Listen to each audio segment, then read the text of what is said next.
You're 12 years old, standing naked on a stone platform in the Athenian agora. Strange men examine your teeth, like your livestock. Hands probe your arms for muscle. Check your skin for scars. Lift your chin to study your face in the morning light, like they're buying a horse. You keep trying to cover yourself with your hands. They keep pulling them away. You've never been naked in front of strangers before. Never had grown men touch your body. Discussing your value. Your bladder feels full, but you're too terrified to ask permission to relieve yourself.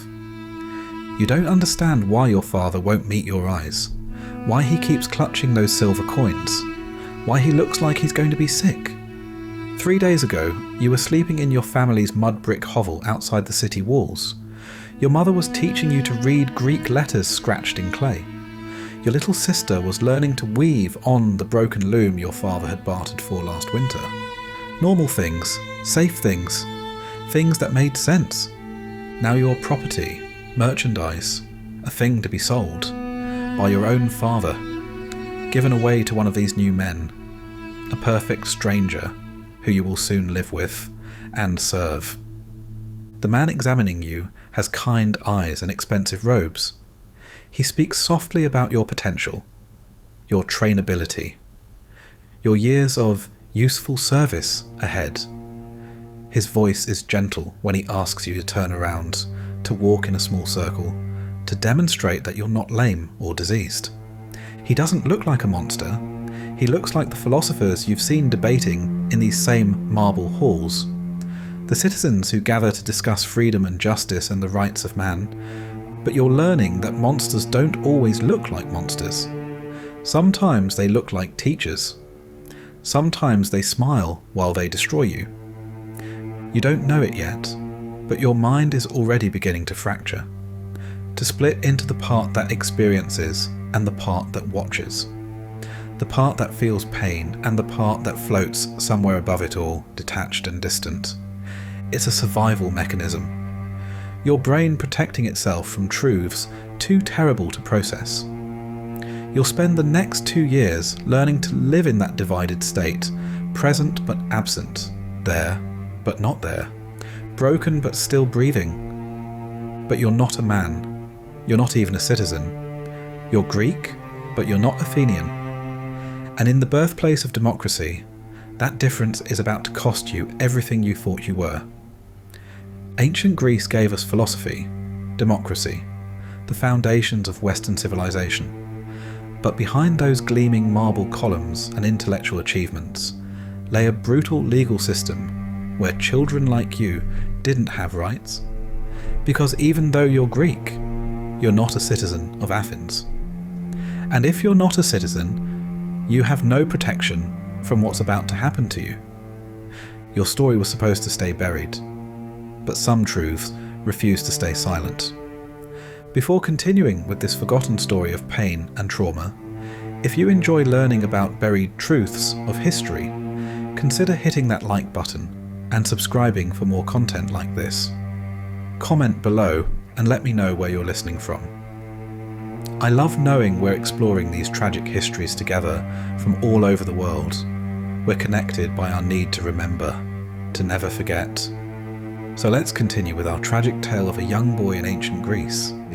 The chains that will soon bind your wrists were forged in 594 BC, 67 years before you were born, by a man named Solon, who thought he was setting people free.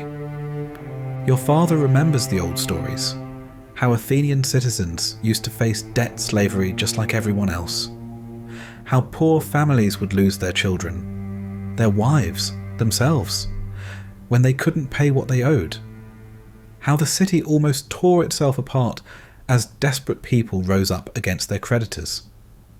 Solon's reforms, the syzachteia, the shaking off of burdens, ended all that. Existing debts were cancelled. Citizens could never again be enslaved for money they owed. The law protected their bodies, their families, their freedom, but the law only protected citizens. Your family fled to Athens 5 years ago when drought killed the crops back home. Your father had heard the stories. In Athens there was opportunity. Athens welcomed those willing to work hard and follow its customs.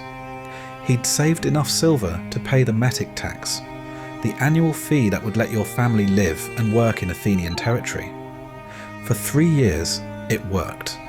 Your father hauled stone for the wealthy contractors rebuilding the city after the Persian Wars. Your mother took in weaving from merchants' wives who paid well for quality work.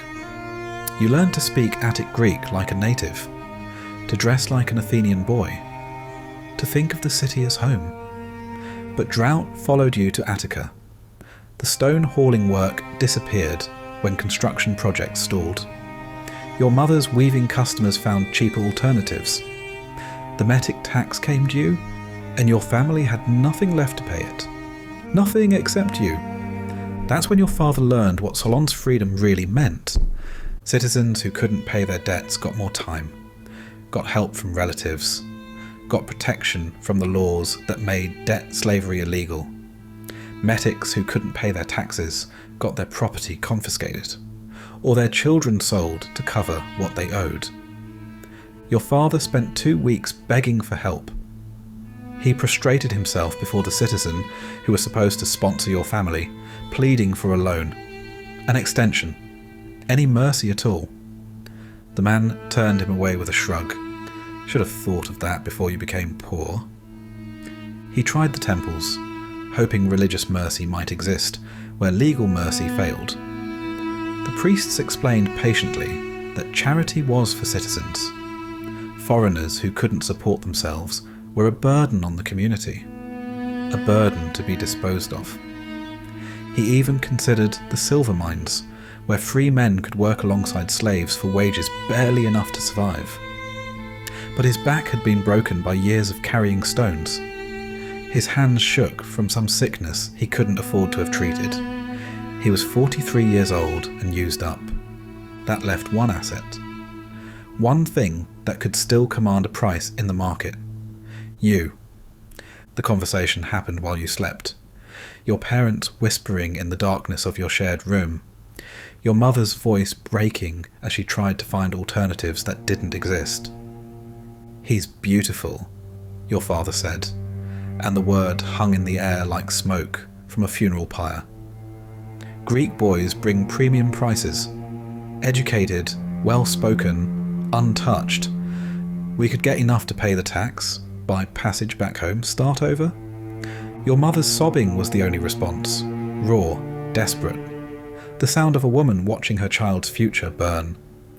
"If we don't," your father continued, his voice hollow as an empty tomb, "they'll seize all of us. Sell all 3 children. At least this way 2 survive." By dawn, the decision was made. Your childhood had been priced at 200 drachmas, nearly 2 years' wages for most working men, but barely enough to pay your family's debts and buy them passage to somewhere they might survive. The walk to the agora took forever, and no time at all. Your father's hand on your shoulder felt like a weight that would crush your bones. You kept asking questions. Where were you going? Why did you need to come to the market?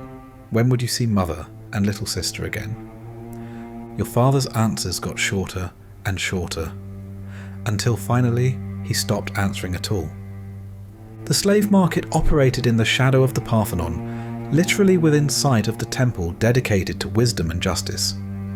Citizens would buy their breakfast from vendors, participate in democratic assemblies where they debated human dignity and natural rights, then stop by the slave platforms to examine naked children for purchase. The platform was worn smooth. The stone was stained dark with what you hoped was just water but suspected was blood. Urine. Tears. The accumulated misery of children whose dreams had died on these stones. Around you, other children waited their turn. Some younger than you, some older, all wearing the same expression. Terror mixed with disbelief. The look of people discovering that the world is far crueler than they'd imagined. The auctioneer called you premium goods from a respectable family. He explained to the gathering crowd that you were Greek-born, Athens raised, literate in your native tongue, properly fearful but not broken. the bidding started at 50 drachmas. Your father had hoped for 120. The numbers climbed as wealthy men evaluated you like they might evaluate a horse, checking your teeth, feeling your muscles, examining your skin for signs of disease or defect. Their hands were rough. They discussed your physical attributes in front of you as if you couldn't understand. At 150, most of the crowd lost interest. At 180, only 2 men were still competing, both middle-aged, both well-dressed, both examining you with the calculating look of men who'd done this before.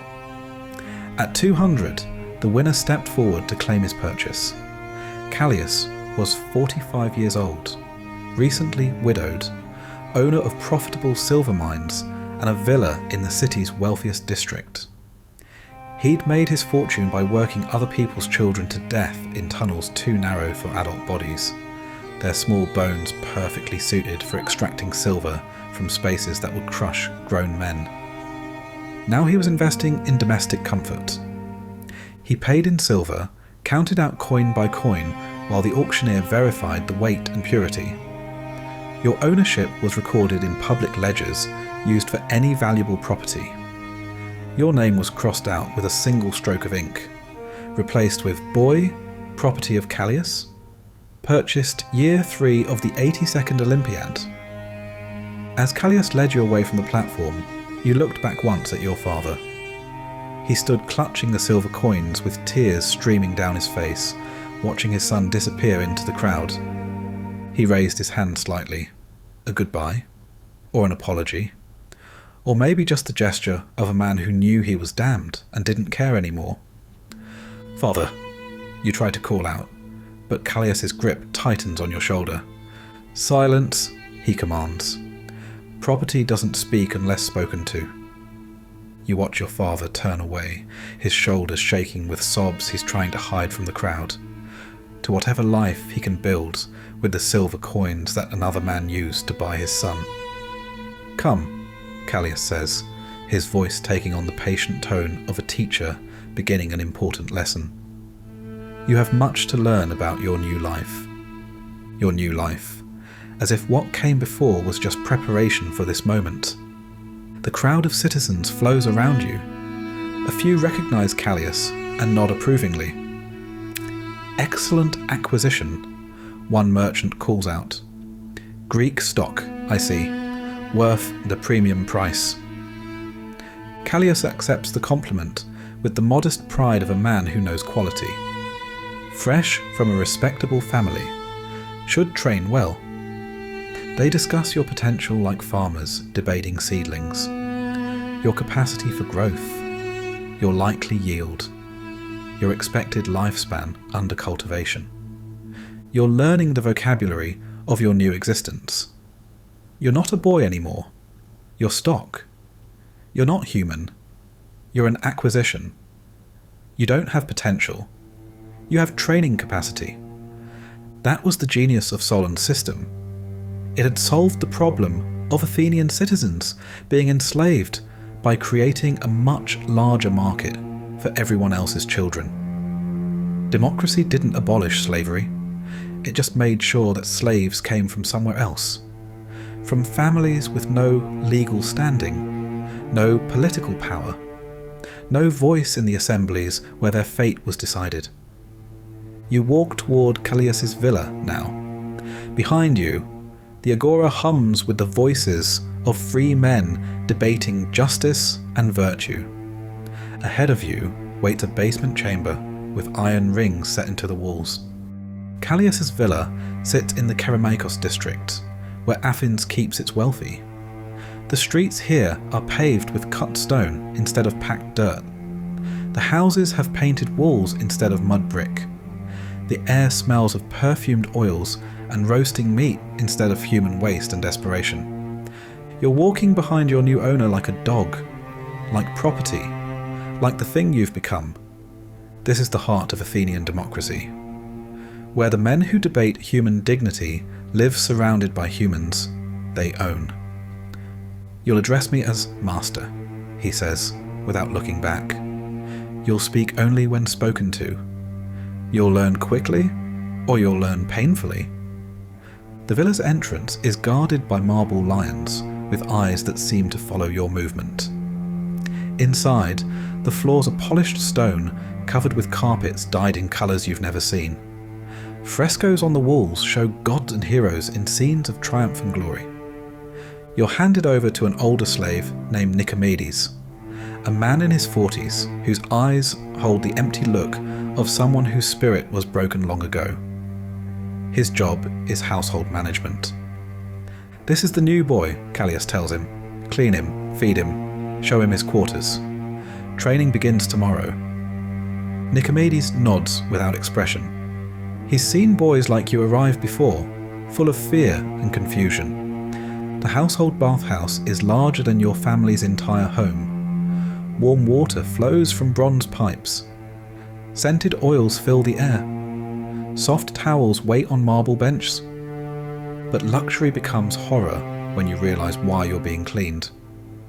Nicomedes scrubs your skin with rough cloth until it's raw and pink. He cuts your hair in the style preferred for domestic slaves, short enough to show submission, long enough to remain attractive. He rubs your body with oils that smell like flowers and make your skin shine in the lamplight. You're being prepared, groomed, made ready for use. The master prefers his boys clean, Nicomedes explains as he works. His voice carries no emotion, just information passed from one piece of property to another. You'll bathe every evening before service. Keep your nails trimmed, your teeth clean, your body ready. Ready for what, you want to ask? But you're learning that slaves don't ask questions. The slave quarters are beneath the main house, connected by narrow stone steps that descend into darkness. Lit by a single oil lamp that flickers and throws dancing shadows on the walls. Iron rings are set into the stone for preventing escape that might interrupt service. Your bed is a straw mattress on the floor. Your possessions are the clothes on your back and the slowly dying hope that this is temporary, that your father will come for you, that someone will recognise this is wrong and make it stop. 3 other boys share this space. Theron, 14, has been here 2 years. His eyes hold the same empty look as Nicomedes. Cleomenes, 13, arrived 6 months ago and still flinches when footsteps approach. Theron, barely 10, has been here since he was 8. 8 years old? Torn from his family and reduced to property before he could read or write or understand what was happening to him. Don't resist the first time, Theron whispers as you settle onto your mattress. His voice is flat, practical, the advice of someone who's learned that survival requires surrender. It only makes him more violent. You don't understand what he means, not yet, but you will, tomorrow, when Callias calls you to his private chambers and explains what personal service really involves. When you learn that your body isn't yours anymore, that your pain exists for his pleasure, that screaming only encourages him. Tonight, you lie on straw that smells like other boys' tears and try to remember your mother's face, your sister's laugh. The sound of your real name before it was crossed out with ink and replaced with property of Callias. Above you, in the main house, Callias hosts a dinner party. You can hear laughter through the stone ceiling, voices discussing art and philosophy and the natural order of things. The conversation turns, as it often does, to the proper management of household slaves. Tips are shared, techniques discussed, methods for breaking resistance and ensuring compliance. The key, Callias explains to his guests, is starting young, before they develop strong ideas about themselves, before they understand what they're losing. His friends nod approvingly. These are respected men, educated men, philosophers and politicians who've written treatises on justice. Young Greek boys are particularly valuable, continues another guest. They understand enough to know they're being degraded, but lack the power to resist. They laugh at this. Dawn comes too soon. You wake to the sound of Nicomedes' sandals on stone steps. His voice cuts through the darkness like a blade. "Boy, the master requires you." The other slaves don't look at you. You climb the narrow steps from your underground world to his marble one. Each step takes you further from the child you were yesterday and closer to the thing you're becoming. Callias waits in his private chamber, a room larger than most citizens' entire homes. Painted walls show scenes from Homer, heroes and gods locked in eternal struggle. He's reclining on a couch covered in silk from distant lands. Silk bought with silver, torn from Athenian mines by children's hands. Children who died so he could live in luxury, children like you. "Come here," he says. His voice is gentle, patient, like a teacher about to begin an important lesson. You approach on trembling legs. Everything in your body screams to run, but there's nowhere to go, no one to help, no law to protect you. "You're frightened," Callias observes. "That's natural. Change is always frightening, but you'll learn to see this differently." He gestures for you to sit beside him. When you hesitate, his eyes harden just enough to remind you what happens to disobedient slaves. You sit. "Do you know what makes a good slave?"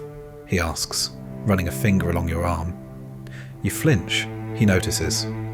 "Submission isn't enough. Any broken animal can submit. I want something more valuable." His hand moves to your face, tilts your chin up so you have to meet his eyes. "I want gratitude. I want you to understand that serving me is an honor, that your pain exists to give me pleasure, and that this makes your life meaningful. You'll call me master," he continues, his thumb tracing your jawline. "Not because I demand it, but because you understand that's what I am. Your master, your owner, the man who controls every breath you take." His other hand begins unlacing your tunic. You want to pull away, want to scream, want to run back to your family's mud brick hovel where you were poor but human. Instead you freeze, like a rabbit caught by a snake, paralysed. "The first lesson," Callias says as your tunic falls away, "is that your body doesn't belong to you anymore. It belongs to me. Every part of it exists for my use." This is when your mind begins to split. The part that experiences and the part that watches. The part that feels the violation and the part that floats somewhere above it, detached and distant. Dissociation. Your brain's desperate attempt to survive what consciousness cannot endure. The lesson lasts until the sun reaches its peak. When it's over, you lie on silk sheets stained with your tears. Callias stresses. "You'll improve with practice," he says, like a music teacher commenting on scales. "For now, you're dismissed." You gather your torn tunic with shaking hands. Try to walk normally despite the pain that shoots through your body with each step. In the hallway, you encounter other household slaves going about their daily tasks. Cleaning floors, preparing meals. You stumble back to the slave quarters on legs that barely hold you. Theron takes one look at your face and hands you a rag to clean yourself with. "It gets easier," he lies. That afternoon, you're put to work in the household, sweeping floors, serving meals, arranging flowers for the shrine where Callias makes offerings to gods who apparently approve of child abuse. The work is a mercy. It gives your mind something to focus on. Evening comes like a death sentence. You know what it means when Nicomedes appears at the slave quarters after dark. The master requires you. This time there are guests. 3 other wealthy citizens have joined Callias for what they call a symposium, a philosophical discussion enhanced by wine and the services of attractive slaves. You're displayed like art, examined like livestock, discussed like property, because that's what you are. "Exquisite work," says one guest, a man with the bearing of someone used to being obeyed. "Where did you acquire him?" "The Agora," Callias replies proudly, "Greek-born, properly fearful but not broken. The price was reasonable. They debate your finer points like wine merchants discussing vintage, your skin tone, your responsiveness to training, your potential longevity under regular use. The conversation flows seamlessly from your body to Aristotle's ethics. When the evening's entertainment begins, your mind splits completely. The watching part floats near the painted ceiling, observing with detached horror as the experiencing part endures what consciousness cannot process. 3 respected citizens. 3 pillars of Athenian society. 3 men who will vote in tomorrow's assembly on matters of justice and virtue, using a 12-year-old boy like a broken toy. Hours later, when it's over, you lie on the marble floor among wine cups and scattered cushions, your body broken, your mind shattered, your spirit learning the hardest lesson of all. Callias dismisses his guests with the casual warmth of a man who's provided quality entertainment. They praise his hospitality, compliment his wine, thank him for a memorable evening. None of them look at you. You've served your purpose, provided their pleasure. Now you're just clean-up to be handled by other slaves. Nicomedes helps you to your feet, half carries you back to the underground chamber where property sleeps. In the darkness of your stone chamber, surrounded by other broken boys, you try to remember your name, your real name, before it was crossed out and replaced with property of Callias. Your days follow the same pattern. Dawn brings Nicomedes' footsteps, noon brings household duties. Evening brings the sound you've learned to dread most, your master's voice calling your name. Not your real name, that's been forgotten, filed away in some dark corner of your mind where memories go to die. Now you answer to boy, or child, or whatever Callias chooses to call his property that day. Your hands develop calluses from scrubbing floors. Your knees bear permanent marks from marble stones. Your body learns to bend in ways that would have seemed impossible when you still thought of it as yours. You were nothing before I owned you, he explains during one of his evening lessons. His voice carries the patient authority of a philosophy teacher. A street child from a failed family. Worthless, forgotten. I've given you purpose. This is the fundamental lesson that underlies all others. You exist for his use. You learn to celebrate small mercies. A night without visitors. A beating that doesn't break bones. He's learning, Theron observes to Cleomenes one evening as you prepare yourself for another night of service. Look at his eyes. The fight's almost gone. And tomorrow, like every day, you'll wake grateful for the privilege of serving the man who destroyed you. Your master hosts business dinners twice a month. Tonight feels different, heavier, like the air before a storm breaks. 3 men recline on couches around tables laden with wine and delicacies. Callias, your master. Megacles, a wealthy merchant who finances slaving expeditions. Cleophanes, who owns the city's largest brothel. You serve wine, move between couches with perfect efficiency. Their conversations wash over you like background noise. Politics, philosophy, the price of imported olive oil. Then comes the moment that changes everything. We need to discuss expansion, Megacles says, setting down his wine cup. Individual household training is wasteful. Too much variation in quality. Callias nods approvingly. What do you propose? A centralized training facility, 50 boys at a time. Standardized efficiency. The words hit you like a punch to your gut. 50 boys. Children torn from families and fed into households designed to destroy everything human about them. Brilliant, Cleophanes adds. We could process them in batches. 6 months from acquisition to distribution. Process them in batches. Like pottery, like grain, like things that don't have mothers who sing lullabies. Your breathing becomes shallow. Something deep in your chest is cracking. the careful walls built around your humanity developing fissures. The economics are compelling, Callias continues. Bulk purchasing, quality control measures, specialised instructors. They've calculated exactly how long it takes to murder a child's soul. The wine amphora grows heavy in your trembling hands.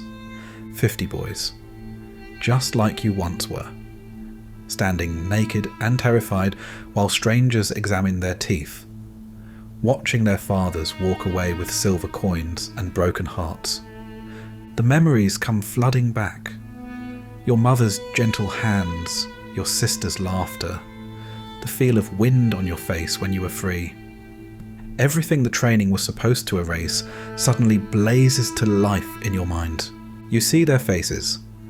50 children who will stand where you stood, who will learn what you learned, who will break as you were broken.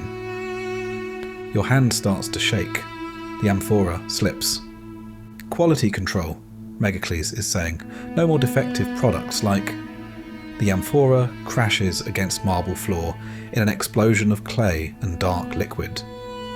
Wine spreads like blood across white stone. All conversation stops. 3 pairs of eyes turn toward you. Callias's face darkens with the cold fury of a master whose property has malfunctioned. Clumsy slave. Clean that immediately. But you don't move. Can't move. Something inside you has awakened after years of drugged sleep. You're going to break 50 more, you whisper. Your voice sounds strange, rusty from disuse. 50 more children. The room goes completely silent.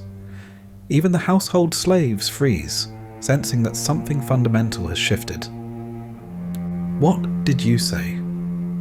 Callias rises from his couch, wine cup in his hand. The words pour from your throat like blood from a wound. They have names, families, mothers who sing to them. Cleophanes laughs nervously. Your slave seems confused, Callias. Perhaps he's ill. But you're not confused. For the first time in years you're seeing clearly. I had a name, you continue, your voice growing stronger. Before you crossed it out, before you made me property. Callias takes a step toward you, his face flushing red. Silence. Return to your duties immediately. The memories are blazing now, washing away the careful numbness that kept you functional. My mother sang lullabies. My father told stories about heroes.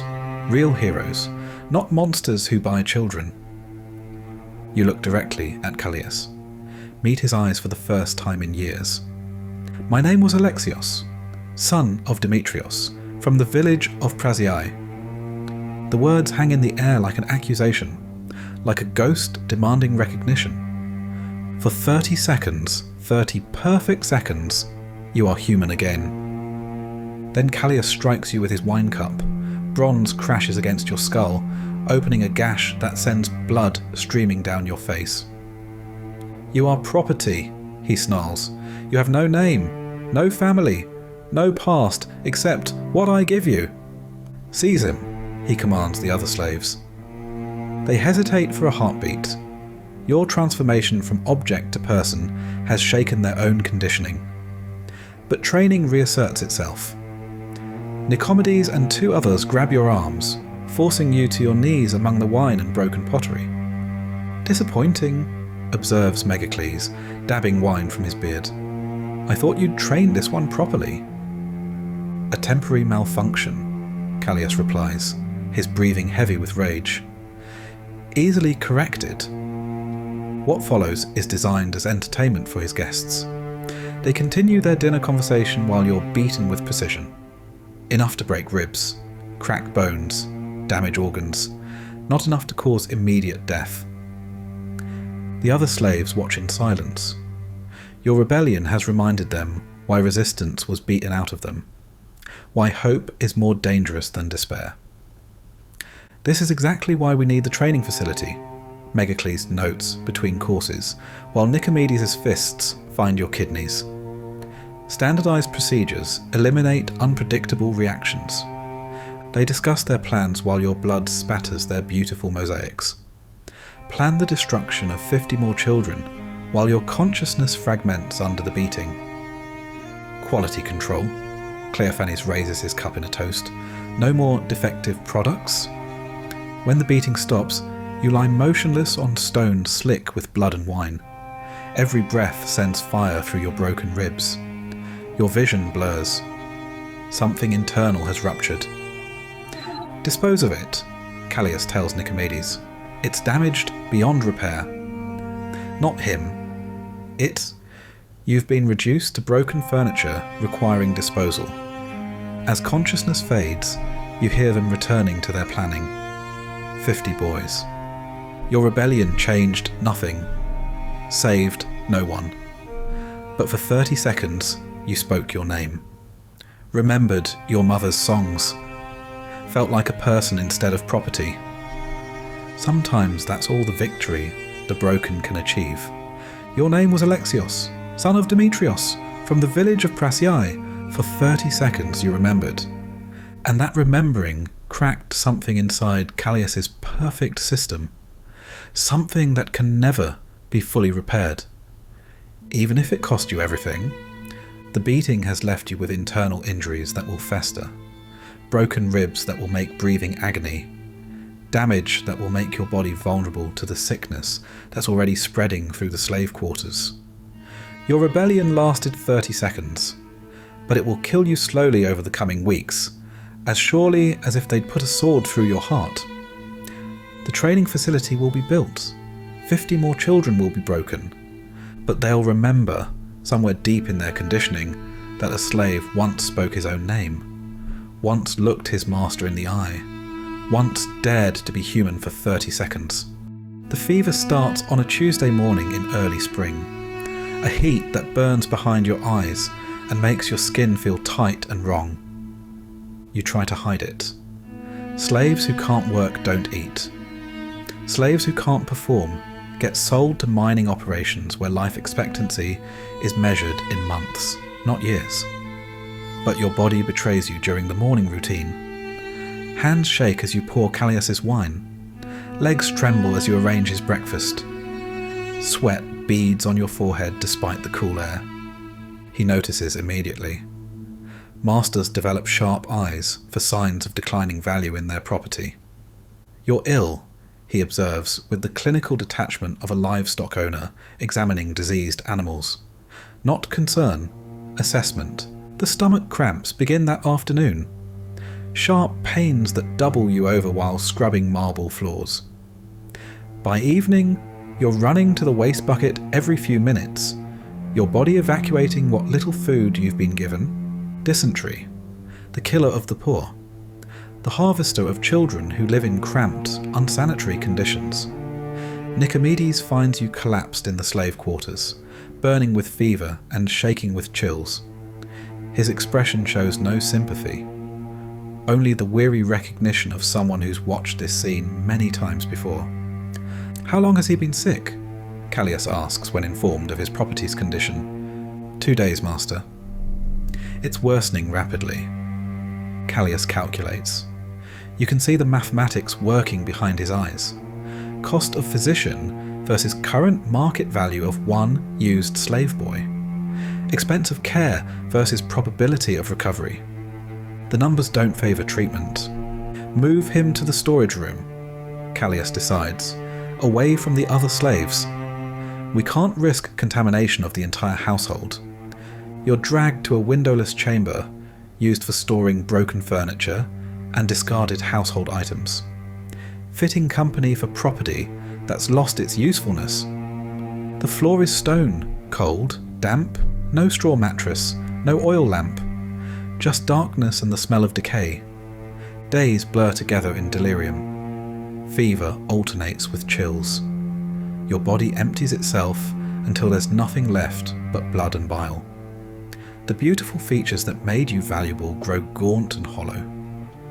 No one comes except Nicomedes, once daily, to check if you're still breathing. He brings water when he remembers. A crust of bread if there's surplus from the master's table. Don't die yet, he advises with practical efficiency, masters considering his options. Those options don't include recovery. Medicine costs money. Physicians charge fees. Healthy food requires investment. None make economic sense for property that may not survive. Better to let nature take its course. If you recover on your own, you might retain some value. If you die, at least disposal costs are minimal. Through the thin wall, you hear normal household life continuing. Guests arriving for dinner parties. Servants preparing elaborate meals. The sounds of a functioning home where your suffering is just another maintenance issue to be resolved. The other slave boys whisper about your condition when they think no one's listening, not with sympathy, with the cold calculation of survivors. He's done for, Theron observes. Look at him. Even if he lives, who'd want him now? They're right. Your body is wasting away. Ribs showing through skin that's lost all colour. The ethereal beauty that made you valuable has transformed into the haunting appearance of approaching death. Master's been asking about replacement costs, Cleomenes adds. New boys from the agora. Fresher stock. This is how slaves learn to think. Not about loyalty or friendship, or shared suffering, but about survival in a system that treats human beings as interchangeable components. Your illness becomes an inconvenience to be managed. Your potential death is a disposal problem requiring solutions. Callias consults with his business associates about your condition, not for medical advice, for economic guidance. Cut your losses, advises Megacles during an evening symposium. 6 slaves are worthless. Worse than worthless, they're liabilities. The mining operations might take damaged goods, suggests another guest. They pay almost nothing, but it's better than total loss. They discuss your fate while you lie 20 feet away, dying by degrees in a storage room, among broken furniture and forgotten objects. The fever reaches its peak on the 7th day. Your body burns like a forge. On the 10th day, Callias makes his decision. Captain Melos docks tomorrow, he tells Nicomedes. See if he'll take the boy. Even a few drachmas would be better than nothing. Captain Melos specialises in damaged goods, sick slaves, injured workers. Human refuse that still has marginal value in distant markets, where labour is so dangerous that even dying property has worth. His ships transport cargo to silver mines in Spain, quarries in North Africa, places where workers are consumed like fuel, and replaced with fresh shipments as needed. You're carried to the harbour on a cart normally used for transporting grain sacks. Your wasted body weighs less than a child half your age.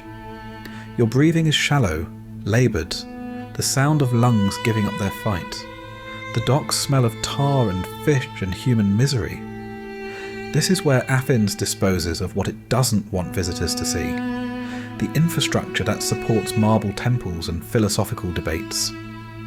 Captain Melos examines you. He's seen every form of damage that can be inflicted on the human body. 2 drachmas, he offers, after checking your pulse and breathing.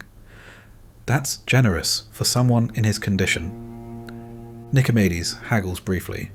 They settle on 3 drachmas, the price of a modest meal for a free citizen. Less than the cost of the wine Callias will drink at tonight's dinner party.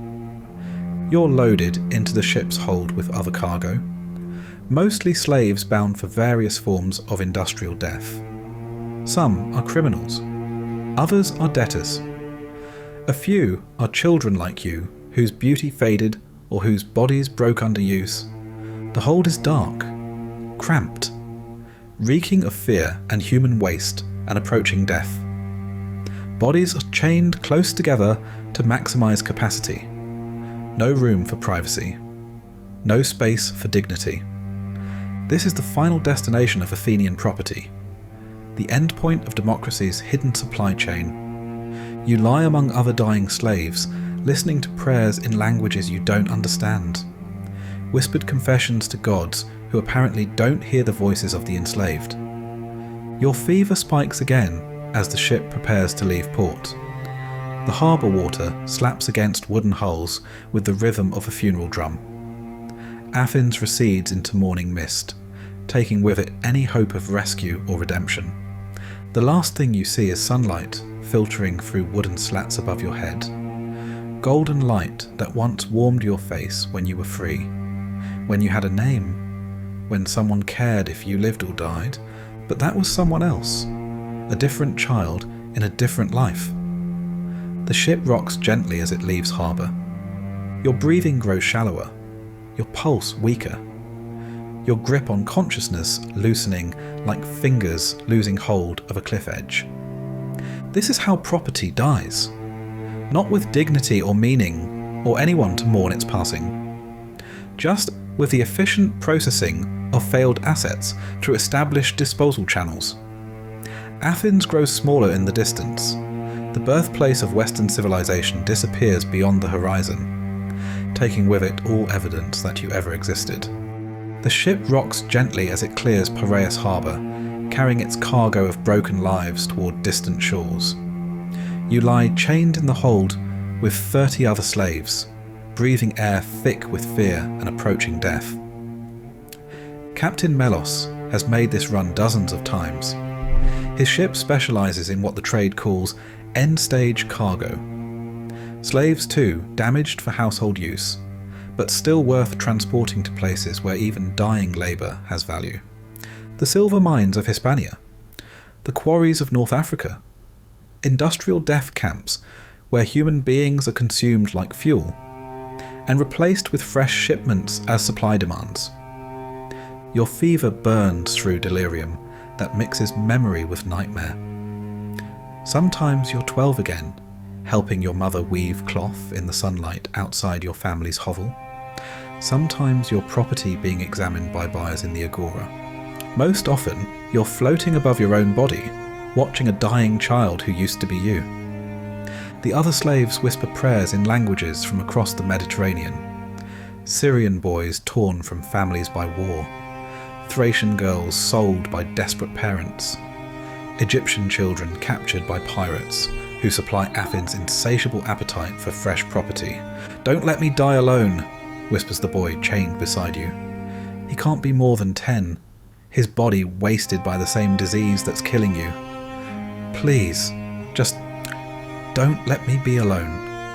You want to comfort him, want to promise someone will remember his name, but your throat is too raw for speech.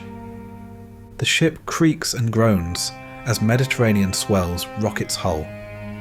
Above deck, sailors joke and gamble while their cargo dies in darkness below. This is routine for them, no different from hauling grain or pottery, except the merchandise occasionally whimpers. Captain Melos checks his cargo twice daily. Slaves who die in transit represent total loss. Better to throw the dying overboard while they still breathe than pay dock fees for corpses. He examines you on the third day. Your pulse is weak, your breathing shallow, your body temperature fluctuating between burning fever and deathly chills. "This one won't last another day," he tells his first mate. "Check the others. We may need to lighten the load." The 10-year-old boy beside you is chosen first. His fever broke yesterday, but the damage was already done. His body is shutting down system by system. 2 sailors drag him to the ladder leading topside. He lacks the strength to struggle, barely has the strength to whisper a prayer in his native tongue. You listen to footsteps cross the deck above your head. A brief pause, a splash. The Mediterranean claims another child that Athens discarded. Night falls with you still alive, still chained, still breathing the fetid air of the cargo hold. The fever reaches its final peak on the 4th day. Your breathing becomes irregular. Deep gasps followed by long pauses. Your heart stutters like a broken drum, missing beats, losing rhythm. The boy chained to your left watches with the hollow fascination of someone who knows he's next. Dawn breaks through cracks in the deck, painting golden lines across the cargo hold.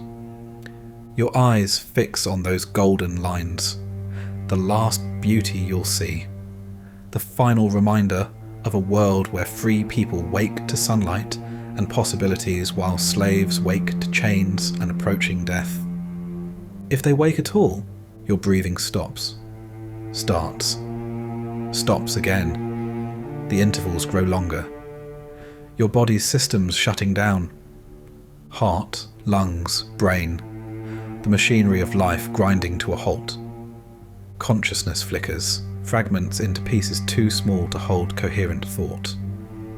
You were someone once, had a name, had people who loved you, had dreams that seemed possible in the innocence of childhood. But that was another life, another boy, another universe where children weren't property to be bought and used and discarded. Your body goes still as Mediterranean dawn breaks. Hours later, Captain Melos makes his morning inspection and finds your corpse among the cargo. No surprise, no concern.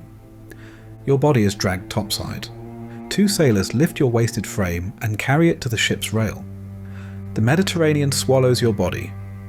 The boy you were becomes nothing more than a brief entry in a ship captain's cargo manifest. 1 unit damaged goods, disposed of in transit.